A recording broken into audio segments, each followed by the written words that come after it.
እንዴት ናችሁልን? ተመልሰናል። ዛሬ ሜላት ትወዱታላችሁ ብለን ባሰብነው ቆንጆ ፊልም መተናል። ፊልማችንን ስለምትወዱት ላይክ በማድረግ ጀምሩ እያለን ይህንን ፊልምም እስከመጨረሻው ድረስ ተጋብዙልን። ፊልሙ ሲጀምር ሀይ የምትባል ልጅ ለእጮኛዋ ስልክ ስትደውለትና ሳይነሳው ቀርቶ በመልእክት እንዳመመው ሲሳውቃት እናያለን። ከባሏ ጋር የተፋታችው እህቷም ስለሱ መጥፎ ስታወራ እናትየው ትሰማትና ልትንከባከበው ይሻላል፣ በዚህ ጊዜ ጥሩ ሰው ማግኘት ከባድ ነው። በሌላ በኩል የሚባል ልጅ ከእህቱ ጋር ተቀምጠው የስሙ ትርጓሜ ዝናብ ማለት እንደሆነ የተነገረው ይስቃል። ሀጮኛዋ መኖሪያ ሄዳ የሰራችለትን ምግብ ትሰጠውና ስራ ስለረፈደባት ትሄዳለች። መንገድ ላይም ከባልደረባዋ ጋር ታወራለች። ይሁን ፍቅረኛውን ለመቀበል ሄድና አዲስ መኪና እንደገዛ ሲነግራት ብትገረምም ውስጥ ገብታ ግን አዲስ አይደለም እንዴ? አው ከሰው ላይ ነው የገዛሁት ስላት ፊቷን ትጥለዋለች። ሬስቶራንት ሲወስዳትም ማስተናጋጅዋ ውይ በድጋሚ መጣሽ እንዴ? መተሽ ነበር እንዴ? አው ከጓደኛዬ ጋራ ትለውና ስለሽርሽራቸው ሲያወራም ብዙም ደስ እንዳላላት ታሳየዋለች። ወዲያውም ዝናብ መጣል ጀምርና እናም ቀድሞ ማስጠንቀቂያ ባለመናገራቸው ምክንያት ችግር ይፈጠርና አለቃቸው ይቆጣቸዋል። ትንሽ ቆይቶም አንዱ ባልደረባቸው ታሞ ይውድቅና ሆስፒታል ይላካል። ሀም ገስጣዊ መግለጫውን እያዘጋጁ ጮኛዋን ከሌላ ሴት ጋር ታየውና ስትጠይቀውም ሪፖርተር ናት፣ ነገሮች ጥሩ መሆናቸውን እያጣራው ነበር ይላትና ገስጣዊ መግለጫውን ከሰጠች በኋላም አለቃዋ ባልደረባሽ ከሆስፒታል እስኪወጣ ድረስ የሱን ቦታ የምትሸፍኘው አንቺ ነሽ፣ ግን እኮ ሰርጌ ከ2 ሳምንት በኋላ ነው ብትሉም እንዳልሰማ ሆኖ ጥሏት ይሄዳል። በቀጣዩ ቀን ሚዩ ከሚሰራበት ቢሮ በድጋሚ ዝናብ እንደሚጥል ቢነገራቸውም እና ግን ስላላመኑ ተናደው እነሱ ቢሮ ለሚሰራ ጓደኛው ደውሎ ያዋረዋል። እሱም አለቃዋ ፊት በፊትም ማስጠንቀቋቸው እንደነበረ ተናግሮ ባለቃዋ ያስቆጣትና ተናዳም ይሁ ቢሮ ሄዳ መጣላት ትጀምራለች። እንዴት ባልተረጋገጠ ነገር ማስጠንቀቂያ ትልካለህ? ልክ እንደባለፈው ሰዎች ችግር ውስጥ እንዲገቡ አልፈልግም። ቆይሽ ባይዘንብስ እያለችው ወዲያውኑ መዝናብ ይጀምራል። ወደ ቢሮ ለመመለስ ጠላ ስለሌላት ብትቸገርም ዩሲ ያመጣላት ግን እሱን ትታ በዝናብ የተመታች መኪናዋ ውስጥ ገባና እጮኛዋ የሰርጉን ትዕዛዞች እንደሰረዘ ስታይ ኩራ ተጋብታ ቤቱ ብትሄድም ያን ቀን ካየቻት ልጅ ጋር እየከዳት እንደሆነ ትደርስበትና በጣም ታዝናለች። ይሁን ቢሆን ከፍቅረኛው ጋር ሽርሽር ለመሄድ እየተዘጋጀ ያለ እንዲለያዩ ውስጥ ጠይቀው በድንጋጤ ደርቆ ይቀራል። ከ2 ወራት በኋላ የታመመው ባልደረባው አድሮ ይመጣል። ከዚህ በኋላ ስራውን የሚቀጥለው አይመስለኝም፣ ለምን የኔ ቦታ ላይ መስራት ነው ተቀጥይበትም ይላትና አለቃዋም የምትፈልግ ከሆነ ሌላ ቦታ አለቃ ሆና መሄድ እንደምትችል ይነግራታል። ወደ ቤቷ ስትመለስም እጮኛዋ አንዳንድ እቃዎች እንደወሰደ ታስተውልና ልታናግረው ስትሄድም ያ ሁሉንም ነገር አዋጥተን አይደል የገዛ ነው ብንካፈለው ይሻላል ብዬ ነው፣ ቤቱን የምትወስጂ ከሆነ ግን ብሩን ስጪኝ ስላት የዛን ቀን እንዴት እንደተለያዩ ታስታውሳለች። ጠዋት ላይም ከቤተሰቧ ጋር ቁርስ እየበላች መለያየቷ ምንም እንዳልመስላት አስመስላለች። እናቷ ቤቱን በሱ ስም መግዛቷ ሳይነድዳትም አትጨነቂ ሁሉም ነገር አስተካክለዋለሁ ብላ ትወጣለች። ስራ ስትገባ ሚዩ መታወቂያውን ስላልያዘ በር ላይ ቆሞ ታዩና ታስገባዋለች። ተከትሏትም አመሰግናለሁ ለ2 ወር እዚህ እንድሰራ ተመድቤ ነው ስላተናዳ አለቃዋ ጋር ትሄድና እንዲመልሰው ብትነግረውም ሳይሳካላት ይቀራል። ተናዳ ስትወጣም ከጮኛዋ ጋር የማገጠችው ልጅም ስለሱ ጥሩ ባልነት የጎረረች ስታወራት ሰማትና መናደድ ትጀምራለች። እፍራተ ቢሱ ጮኛዋ እቃውን ብቻውን ከወሰደው በኋላ ቤቱ እንዲካፈሉ በመጠየቁ ተናዳ መጣላት ሲጀምሩ ይደርስና አለቃቸው የጠራት እንደሆነ ነግሯት ይዘዋት ይወጣል። ፍቅረኛው ሚዩን እዛ በማየቷ ትገረማለች። ትንሽ ከሄዱ በኋላም ማንንም አልጠራሽም ሆን ብዬ ነው ያስወጣሁሽ ስላት ፈገግ ትላለች። ፍቅረኛው ሚዩ ልታዋራው እንደምትፈልግ ነግራው ይዛው ትወጣና ለምን ተከተለኸኝ መጣህ? አልተከተልኩሽም፣ እዚህ ተመድቤ ነው። እሱን አላምነህም። ለማንኛውም ፍቅረኛ ስላንተ ምንም ነገር ስለማያውቅ እንዳትነግረው ብለው ሲሄድም ታያቸዋለች። ወደ ቤት ስትመለስም እጮኛዋ እቃዎቹን በሙሉ መልሷቸው ስለነበረ ለሽያጭ ታቀርባቸዋለች። በቀጣዩ ቀን ማምሽታ እየሰራች እያለ ዩሊያ ግዛት ሄድና እጮኛሽ ያገባው የኔን ፍቅረኛ እንደሆነ ታውቂያለሽ፣ ግን በጣም ጥሩ ነው። ለምን ስንላይ በጣም አዝኜ ነበረ፣ ግን አሁን ሁለቱም ለኛ የማይገቡ ሰዎች እንደሆኑ ገብቶኛል። ማንም እኮ ሙሉ ሊሆን አይችልም። ዘበወሩን ተቀበልሽ እንዴ? እንደምሄድ በምን አወቅ? ሁሉም እጮኛሽ እንደምትሸሽው እያወሩ ስለሆነ እኔ ግን ተሸናፊ ሆነሽ ባትሄጂ እመርጣለሁ። በቀጣዩ ቀንም ሁሉም ፊት እጮኛዋን በጥፊ ታጭለዋለች። ምን ነካሽ? 10 ዓመት ሙሉ ነበር አብረን የቆየ ነው፣ ግን ላረካው ነገር ይቅርታ እንኳን አልጠየቀኝም። ጠይቄያለሁ። በዛ ላይ ያንን ሁሉ ጊዜ እንደ ሰራተኛሽ ነበር የምታረጊኝ፣ ምንም ጊዜ አትሰጭኝም ነበር። እኔም ያጠፋው መስሎኝ ነበር፣ ግን የሚሰማን በግልጽ መናገር ያንተ ግዴታ ነው። ለማንኛውም ቤቱን ሽጬዋለሁ፣ ያወጣኸውን መልስልሃለሁ ትለውና አለቃዋ ጋር ሄዳ ዝውውሩ እንደማትፈልግ ትነግረዋለች። ማታ ላይ ሚዩ ያገኛትና ዝና እንዲሉ ይወስዳታል። የፍቅረኛው ሰርግ ላይ ሄዶ አበባዋ እንደያዛባት ይነግራትና እየተሰቁ ሲያወሩ ያመሻሉ። ወደ ቤተሰቦቿ ስትሄድም ቤት ያልተመለሰችው በሀዘኗ ምክንያት መስሏቸው ይጨነቃሉ። ተዘጋጅታ ወደ ስራዋ ስትወጣም የመኪና ቁልፏን ሆቴል እንደረሳቸው ታስታውስና በባስ ተሳፍራለች። ለስብሰባቸው ስለረፈደችም ስትደናበር የያዘችውን በሙሉ ትጥለዋለች። ዩም ያነሳላትና ስብሰባውን ሲጨርሰውም ደህና ነሽ? አዎ ደህና ነኝ ብላ ወደ ወንበሯ ስትመለስ የመኪና ቁልፏ እንዳስቀመጠላት ታይና ፈገግ ትላለች። ደጋግማ ስታስነጠስም ያያትና መድኃኒት ይዘውላት ሄዳል። አያስፈልገኝም። ያስፈልግሻል እንጂ ትኩሳትሽን ይው። ለምንድን ይህንን ሁሉ እያረክ ያለኸው? አለቃዬ መንከባከብ ስለምወድ ነዋ። አትጨነቂ፣ ሌላ ምክንያት አልፈልግም። እናቷም ገበያ ውስጥ የሆነ ሴት ታገኝና በልጆቿ ትዳር ማጣት ስታሾፍ ተናዳ ጸብ ትጀምራለች። ካዱ ጮኛዋ ደግሞ ወደ ቤት ሲመለሰም ሚስቱን ቤቱን ባለማጽዳቷ ይነድድና ይጣላሉ። ቆሻሻውን እያነሳቸውም ይህ ሁሉም ነገር ራሱ ያድርገው እንደነበረ እያስታወሰች ታዝናለች። ሀይ የሚሸጠው ቤቷ ውስጥም ቁጭ ብላ ያለም በሩን ኳኳና ስትከፍተው ይህ ስለነበረ ተገርማ እንዴ እዚህ ምን እየሰራህ ነው? እንደሚሸጥ አይቼ ልገዛ ነበር ይላትና ወደ ውስጥ አስገባዋለች። ማፍጠጥህን አቁም፣ ላንተ አልሸጠልህም ስትለው ምንም መልስ ሳይሰጣት ያሸገቻቸውን እቃዎችን እንዴት በጥሩ ዋጋ እንደምትሸጣቸው የማክራትና ያሻሽጣታል። አመሰግናለሁ፣ ትልቅ ስራ ነው የገላገልከኝ። ምስጋናውን ተቀብያለሁ፣ ግን ስለራበኝ በራት ግብዣ ቢቀይርልኝ ደስ ይለኛል ይላትና ወደ ሬስቶራንቱ ሄደው እየበሉ ቤቱን መሸጧ እንደሚያከስራት እየመከራት ይቆያል። ምንም ቢሆን ከሱ ጋር ያሳለፍኩትን ጊዜ ማስታወስ አልፈልግም። መድኃኒትሽን ወሰድሽ ብሎ ግንባሯን ሲነካተም ትደነግጣለች። ብዙም ሳይቆይ አብሯቸው የሚሰሩት ሰዎች ይመጡና ደንግጣ ጠረጴዛ ስር ትደበቃለች። ምን ሆንሽ? አታያቸውም እንዴ? የተሳሳተ ነገር እንዲያስቡ አልፈልግም ትለውና ደብቆ ያስወጣታል። ተከትሏት ሄዶም ለምን እንደፈራች እያሰበ ይጠጋታል። ጠዋት ላይም በህልሙ ጭጋግ ውስጥ ቀይ ሂል ያረገች ሴት እያየ ይነሳል። ስልኩን ሲያየውም በሰላም ቤት መግባቱን የጠየቀችው መልእክቱን ያገኘውና አንቺ ጥሩ እንቅልፍ ተኛሽ ብሎ ይልክላታል። እሷም ማታ ትወጂኛለሽ እንዴ? አዎ፣ ግን ደግሞ ፍቅረኛ ላረግህ አልችልም ያለችውን ታስታውሳለች። ስራ ከገቡ በኋላም ሴቶቹ ከማን ጋር እንደነበረ ሲጠይቁት ሀስራውን ሊጨርስ ታዘውና ትገላግለዋለች። ትንሽ ቆይቶም አየሩ እየተወያዩ ተጠግቷት ስለቆመ ትንሽ ራቅ በል እንጂ ለምን ፈራሽ እንዴ ስላትናደድበታለች። ከአዲሁም ስራውን እየሰራ ያለ የሚስቱንና የዩን የድሮ ፎቶ ይመለከትና እንደ ዋሸችው ይገባዋል። ስልኳን ስትነካካ ተሳስታ ዩ ጋራ ትደውልና ደንግጣ ስለ ስራ ታዋራዋለች። እሱም እውነቷን መስሎት ሌሊቱን ሙሉ ሲሰራ ያድራል። ጠዋት ላይም ከአዲው ሚስቱ እንዲታተም ያደረገችው ጋዜጣ ስህተት እንዳለው ይመለከትና ሊያናግራት ሲሄድ ቀድማ ደርሳ ልጅቷ ያደረገችው ነገር ትክክል እንዳልሆነ ልታስረዳት ብትሞክርም ልክ መሆኗን አምና ድርቅ ብላ ተከራክራታለች። ከአዲው ሲደርስም ስህተቶቻቸውን በቶሎ ብታስተካክለው ጥሩ ይመስለኛል፣ የቅርበኝ እናስተካክለዋለን ይላትና ልጅቷንም ለምንድነው የውሸት ዜና የምታሳትሚው? ሳትሰራ ይመስልሻል እንዴ እዚህ ደረጃ የደረሰችው? ምንም አልዋሻውም እኮ ተይ እንጂ ይህንን ፎቶ ብታብራሪልኝ ትችያለሽ? ልጁን አላውቀውም ብለሽኝ አልነበረም እንዴ ብሎ ያፋጥጣታል። ማታ ላይም ራቷን እየበላች እናቷ ፍቅረኛ ነቴ ስለ ጨቀጨቀቻ ጥላቸው ትወጣና ቤቷ ተመልሳ ስራዋን መስራት ትጀምራለች። በየመሃሉ ሚው ጋር እየደወለች ስታስቸግረው ወደ ቤቷ ይሄዳል። ስታየው ብትደነግጥም የኦኔ ስሰራ ስለሚርበኝ አንቺም ክራበሽ ብዬ ነው ይላትና ታስገባዋለች። አንድ ላይ ዘና እያሉ ሲበሉና ሲሰሩ ቆይተውም እንቅልፍ ሲወስደው ትኩር ብላ ያየችው ያደረገችውን ታስታውሳለች። የካዲው ሚስትም የዩን ፎቶ ቀዳ ትጥለዋለች። አንዷ ባልደረባዋም ዩ ፍቅረኛ እንደያዘ ሲወራ መስማቷን ትነግራትና ትከፋለች። እናም ጠዋት አንድ ላይ ፀሐይዋን እያዩ ይቆዩናም እሺ ፍቅረኛ ለመሆን ተስማምቻለሁ፣ ግን ሚስጥር እንዲሆን እፈልጋለሁ ትለውና ደስ ብሎት መስማማቱን ያሳያታል። አብሮ ተኝተውን ፍቅረኛው ደጋግማ ስትደውል ትቆያለች። ስትነቃም ለስራ እንደረፈደባት ትመለከትና እየተቻኮለች ስትወጣ የረሳችውን ዕቃ ስለነበራት ትመለስና ዩ ከልጅቷ ጋር ሲያወራ ትሰማዋለች።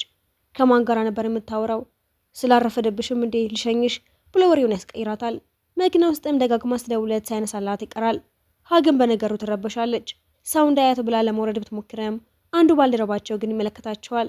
ውስጥ ሲገቡም ዩ መንገድ ላይ ሳገኛት እኮ ሊፍት ልስጣት ብዬ ነበር ብሎ ይቀባጥራል። ትንሽ ቆይተውም ፍቅረኛው ትደውለትና ሲወጣም ታያዋለች። ካዲው ሚስቱን ተከትሎ ይወጣል። ልጅቷም ላዩ ባሏ ፍቅረኛዋ መሆኑ እንዳወቀ ስትነግረው እና ምንም አላለሽም ለማንኛውም ተጠንቀቂ እሺ ይላትና ዘውር ስትለም ባሏን ታያዋለች።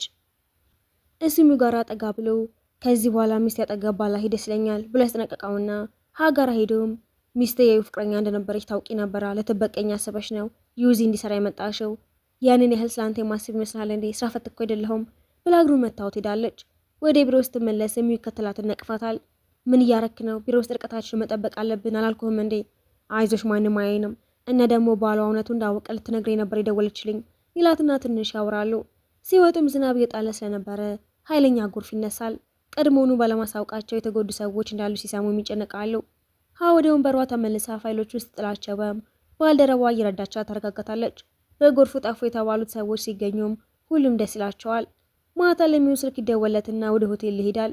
ሃም አንዱን ባልደረባዋን ቤቱን ስለማታውቀው ወደዛው ይዛው ትሄድና የሆነ ሴትም አግኝቶ ሲወጣ ይገጣጠማሉ። ባልደረባቸውን ክፍል ካስያዘ በኋላም ቤቱን ስለማላውቀው ነው እዚህ የመጣሁት፣ አንተስ ምን ልትሰራ ነው የመጣኸው ብትለው መልስ ሰጣት ይቀራል። ወዲያው ግን ያገኛት ልጅ ታየውና በሰላም ቤት እንዲገባ ነግራው ስትሄድ ግን ሀግራ ትጋባለች። በቀጣዩ ቀንም ዩ ከቤቱ እንዲወጣ ይነግረዋል። ሀል ያገኛት ሲሄድም ብንላይ ጥሩ ይመስለኛል። ትናንትና ባየሽው ነገር ምክንያት ነው? አዎ ባምን ደስ ይለኛል፣ ግን ድሮ የሰራሁትን ስህተት መድገም አልፈልግም። እንዳሰብሽው አይደለም፣ አባቴ ቁማር ሱስ አለበት፣ እሱ ነው ያስጠራኝ ይላትና ሁሌም ብር እንደሚጠይቀው ያስታውሳል። አባትየውም ከሰው ጋር አይቶት ስለነበረ የሚሰራበት ቦታ ድረስ ይሄዳል። ስራ ላይ ያለችም እህቷ የእናታቸውን መታመም ልትነግራት ብትሞክርም ችላ ትላታለች። ጥበቃውም የሚፈልጋት ሰው እንዳለ ተናግሮ ያስወጣታል። ስትሄድም የዩ አባት ግንኙነታቸውን ሚስጥር እንደሆነ ደርሶበት ብር ካልሰጣቸው እንደሚያጋልጣቸው ያስፈራራታል። ይህም ስልኳ ሲጠራ ይነሳውና እናቷ ታማ ሆስፒታል እየሄደች እንደሆነ ይነግራታል። ባልደረቦቿም ስራውን እነሱ እንደሚሸፍኑላት ሲነግሯት እየሮጠች ትሄዳለች። እህቷ ማማት ወድቃ እንደተጎዳች ትነግራታለች። ከሃዲውም የተሰጠውን ሪፖርት መጻፍ ስላቃተው ይህን እርዳታ ለመጠየቅ ይወስንና ቢሮዋ ሲሄድም እንደሌለች ይነግሩታል። ሊፍት ውስጥም አንዷ ልጅ ሁሌም ትረዳው እንደነበረ ስትናገር ዩ ይሰማል። በነጋታውም ዶክተሩ እናቷ ብዙ መጨነቅ እንደሌለባት ተናግሮ እንድትወጣ ያረጋታል። ይህም ከርቀቱን ወደ ሲላት እያየ ፈገግ ይላል። ወደ አባቱ ጋር ሄደውን ብር ይሰጣውና ይሄ የመጨረሻ ነው፣ ከዚህ በኋላ እንዳትጠይቀኝ። ፍቅረኛ ግን ከአንተ የተሻለ ብር ያላት ይመስለኛል። ምን ማለት ነው? አግኝታታል እንዴ? ስለው ከሱ ፍቃድ ሳትወስድ ከልጁ ጋር መሆን እንደማትችል የተናገረውን ሲያስታውሰው ዩናይትድና አንገቱን ይዘውት በሰላም እንድኖር ተወኝ፣ እስኪ ይህንን እንኳን ፍቀድልኝ። ሃም እናቷን ይዛ ወደ ቤት ከተመለሰች በኋላ ከሃዲው ደውሎ በስራው እንድትረዳው ይጠይቃታል። ቤት ስትሄድም ውስጥ ጠብቃት ይቆይና እናትሽ ደህና ናት? አዎ ደስ ይላል፣ እና አባቴ ላደረገው ነገር ይቅርበኝ፣ በጣም አፍሬያለሁ። መጀመሪያ ምግብ በልተሃል? ብንበላ ይሻላል ትለውና ቤት ይዛው ትገባለች። ምግቡን አቅርባለትም ለአባቷ ሞት መታሰቢያ ብቻ እንደሚሰሩትና አባቷ ልጅ እያለችም ራሱን ጎድቶ እንዳገኘችው ትነግረዋለች። አንድ ነገር ቃል ትገባልኝ ትችላለህ? ምን? ፍቅርህ ያለቀለት በግልጽ ነገረኝ፣ እንደ አባቴም ሆነ እንደ ድሮ ፍቅረኛ አይነት ውሳኔ እንዳትወስን። እሺ እነግርሻለሁ፣ ቃሌ ነው ይላትና ደስ ብሏቸው ይመገባሉ። ከሃዲውም ስራ የተባለውን ሪፖርት ያስገባውና ሲሞግስ በደስታ ይፈነጫል። ሚስቱን አግኝቷትም ጋብቻውን መቼ ነው የምናስመዘግበው? ቆየኮ ትንሽ ጊዜ ስጪኝ፣ በድጋሚ ማሰብ ሳይኖርብኝ አይቀርም ይላትና ሃም አብረን ብንኖርና የበለጠ ተቀራርበን ብንታይ ደስ ይለኛል። እንድንተዋወቅ ብለሽ ነዋ ከድሮ ፍቅረኛ ጋር ሞክረን ነበረ፣ ግን ምንም አልተቀየረም፣ ጥላኝ ሄደችው ይላትና የከሃዲው ሚስትም ከመጋባታቸው በፊት ይንከባከባት እንደነበረው እንደማይንከባከባትና ቤቱ ላይ ያለባቸውን ዕዳ መክፈሉም እንዳሰለቻት የተማረረች ትነግረዋለች። ለምንድን ነው ከዩ ጋር የተለያየሽው? ጥሩ ሰው ይመስላል። ምክንያቱም አንተ እንዳገባህ የጠየከኝ የመጀመሪያ ሰው ነህ። ለዛ ነው ከሱ ጋር የተለያየሁት። ግን አሁን ተቀይረሃል። ስለ ትዳራችን ግድ አይሰጥህም። ሀልመታውህና ከዩ ጋር መሆኗ ነው እየቆጨሃለው። በቀጣዩ ቀንም ከስራ በኋላ የከሃዲው ሚስትም ከዩ ጋር ናችሁ እንዴ ብላ ስጠይቃት እሱ ጥሩ ሰውና መልካም ነው። የተጣላችሁት በአባቱ ምክንያት ነው እንዴ? አይደለም፣ ዩ ማግባት ስለማይፈልግ ነው ስትላት ትደነግጣለች። እናቷ ወደ አፓርታማው ልትገባ ስትለም ይህን የስራ ባልደረባ የሆነው ሲወክና ዩን አግኝታቸው ዩም የልጇ ቤት ሲከፍተው አይተውም። እዚህ ምን ታረጋለህ? የልጅ ቤት እኮ ነው። አብረዋቸው የሚኖረው የስራ ባልደረባቸው መጥቶ ለስራ ጉዳይና የአየር ሁኔታ መረጃ ለመለዋወጥ አብረን የምንኖረው። እናቷም ሲወክን ስላየችው ስለማነቱ ጠይቅም ያላገባ ባልደረባችን ነው የሚል መልስ አግኝታ ስትመጣም እንዴት ወንዶች ቤትሽ እንዲገቡ ትፈቅጃለሽ? ለስራ እየረዱኝ ስለሆነ እኮ ነው። በሌላ በኩል ለከሃዲው እናቱ ደውላ ሚስት ለልደቴ ስጦታ ሰጠችኝ፣ አንድ ላይ ነው እንደገዛችሁት ፕላስ ጠይቀው ሚስቱን እያነደዳት እንደሆነና እንዳስከፋት ገብቶት እቤት ሄዶ ይቅርታ ይጠይቃታል። ይህም ለስራ ባልደረባቸው ለምን ያህናት ስለ ሲወክ ስራ ጠየቀችኝ? አይመጥናትም፣ አሰልቺ ሰው ነው፣ ለሰው የሚሆን ሰው አይደለም። ፍቅር የተለያየ ባህሪ ያላቸው ሰዎችን ያገናኛል ይለውና ያህናትም ሲወክ ለአንቺ ትክክለኛ ሰው ነው፣ አስቢበት። ማታም ሀናዩ ተገናኝተው ለትዳር ፍላጎት የለህም ብላ ጠይቀዋለች። እሱም ፍቅሬን ለማረጋገጥ ትዳር አያስፈልገኝም፣ ሰው ለሸክም መሆን አልፈልግም። ታዲያ ግንኙነት መጨረሻው ምንድን ነው? ሁለቱም በየክፍላቸው ሆነው በዚህ ጉዳይ ሲጨነቁ ያድራሉ። በነጋታም ሊፍት ውስጥ ዩ ሲወክ አጠገብ እንዳይቆም ገፍቶት እሱ ይቆማል። ሃም ከሃዲውን ትዳር ምን ይመስላል? ምን ነው ዩ እንድታገቢው ጠየቀሽ? አይደለም ዝም ብዬ ነው የጠየኩ። ትዳር ቀላል አይደለም፣ የሁለታችሁንም ያለፈ ታሪክ መቀበል ትልቅ ጫና አለው ብሎ ይመልስላታል። ይሁን በበኩሉ የከሃዲው ሚስት ትዳር አልፈልግም ስልሽ ምን ተሰማሽ? አልተናደድሽም ነበር? መጀመሪያ ላይ ትዳር ባለመፈለግ ተጎድቻለሁ። ሁሉም ሴት ፍቅረኛዋ ማግባት የምትፈልገው፣ በኋላ ግን ካንተ ጋር ተለያይቼ ከኔ ጋር የሚግባባ ሰው አገኘሁኝ ብላ ትነግረዋለች። በሌላ በኩል የሃናት ምግብ ይዛ ትመጣና የእህት ወደ ሲወክ አፓርታማን ትልካታለች። እህቷን መስዩ ከአፓርታማ ቤት ውስጥም ብዙ መጽሐፍን አይታ እሱ የጻፈችው መጽሐፍም እንዳነበበው ስታውቅና ይህ እኮ የምወደው መጽሐፍ ነው ስላት በደስታ ትፈነድቃለች። የሃናትም አግቢ ብላ ስተወተውታ ታተስላይታ ትዳር አልፈልግም ለምን ታስገድጅኛለሽ ስትሉ ሰምቶ ይደነግጣል። ለምንድነው እናትሽን ትዳር አልፈልግም ያልሻት? ትዳር ሸክም መሆን የለበትም የሚለውን ሀሳብህን ተቀብየዋለሁ ስትለው እሱ ግን በሀሳብ ይዋጣል። በማግስቱም የድርጅቱ ሚስጥር ለጋዜጠኞች መውጣቱን የሰማው ከሃዲው ሚስቱን ሲጠረጥራትም ለምንድን የሚጠረጥረኝ ካላመንከኝ ለምን አገባኸኝ ብላ ተናዳ ጥላው ትሄዳለች። አለቃውም ለሃ አንድን ሰው ወደ ራቅ ወዳለ ደሴት ለስራ መላክ አለብን ስላቲው እንዲሄድ ትወስናለች። የከሃዲው ሚስትም ለተወሰነ ጊዜ መለየት አለብን ስለ ትዳራችን አስብበት ብላው ጥላው ትሄዳለች። በሌላ በኩል ዩ እንድትሄድ የፈለገችው መለያየት ፈልጋ መሆኑን ጠርጥሮ ይከፋል። በስብሰባ መሀልም ዩ በዚህ ሳምንት መጨረሻ ሄዳለሁ አብረን ሽርባን ጠጣ ብሎ የላከላትን መልእክት በስተት ጮክ ብላ ምን ትልና ሁሉም ሲያፈጡባት እሱ ይስቃል። አለቃወም ማንዴዶ ሰንጅ ሲሉ እጁን አውጥቶ እኔ ያለሁ እኔ ለመሄድ ተስማምቻለሁ። በእጃቸውን ሲገናኙም ለመሄድ የጓጓ ትመስላለህ? አዎ መሄድ እፈልጋለሁ። አብረን ሽርባ የመጠጣቱ ሀሳቡ ግን ቢቀር ይሻላል ስትለው አለቃው ቶሎ መሄድ እንደሚፈልግ ሲነግረውና ግራ ስትጋባ እና አብረሽን ሽርባ መጠጣት አትፈልጊም? ታዲያ ምን እሰራለሁ ልሂድ እንጂ ግራ እያጋባሽኝ ነው። ብቻችንን ጊዜ ያስፈልገናል ብለሽ አይደለ እንዴ ወደ ደሴቱ የምትልኪኝ? አሁን ለምን ደብርሻል? አልገባህም እኮ የስራና የግል ህይወቴ ለያይቼ ነው የማየው። እሺ ጥሩ ነገ ሄዳለሁ። እሱም ወደ ጄጁ ደሴት የጉዞ ትኬት ይቆርጣል። የስራ ባልደረቦቹና ሲዮክም የመሸኛ እራት ላይ ዘጋጁለት ይስማማሉ። ሃም ምን ሆነህ ነው እንደ ልጅ የሚያረግ? እኔ ልጅ አይደለሁም እንደ ቀድሞ ፍቅረኛ ሻትኝ አልጎዳሽም። ትዳር አልፈልግም ማለት እኮ አልወድሽም ማለት አይደለም። እኔ ከጄጁ እስክመለስ ድረስ ስለ ግንኙነታችን በሚገባ አስቢበት ብሎ ያስጠነቅቃታል። በመጨረሻም እናቷ ለምሳ ትጋብዘዋለች። ስለ ሃና ሲዮክ ቢጋቡ ብላ ስታዋራው በሁለቱ መሀል ብዙ ልዩነት አለ። ትዳር ማለት ሁለት የተለያየ ባህሪ ያላቸው ሰዎች አንድ የሚሆኑበት እንጂ እንደ ኢንሹራንስ እኮ የሚታይ አይደለም። በትዳርሽ አይቆጭሽም? ሁለት ሴት ልጆችን አገኘው ለምን ይቆጨኛል? ሃም በዚህ ግንኙነት መቀጠል ፈልጋለሁ ግን አንተን በሚገባ አስበህ ወስን ትለውና በነጋታው ወደ ደሴቱ በበረራ ሄዳል። ከእንቅልፏ ስትነቃም ባልደረባቸውም ቤቱን ለቆ ሊወጣ እንደሆነ ታያለች። እሱም ሾርባ አዘጋጅቶላት መሄዱን ይነግራታል። ደሴት ላይም ኃይለኛ አውሎ ንፋስ እየመጣ መሆኑ ሲታወቅ ይህ በአውሎ ንፋሱ ምልከታ ላይ ያለ በጋዝ ፍንዳታ ምክንያት ጉዳት ይደርስበታል። እሷም ይህንን ስትሰማ ደንግጣ ታለቅሳለች። አባቱም በእንዴት ቢሮ ድረስ ሄዶ ልጄ ተጎድቷል ካሳ ይከፈለኝ እያለ ሲጮህምሃ ሁኔታውን አውቃለሁ በሰላም እናውራ ብላ ልታረጋጋው ብትሞክርም ከልጄ ጋር ፍቅረኛሞች ናቸው አይደለ ብሎ በሁሉም ሰራተኛ ፊት ሚስጥሩን ያወጣዋል።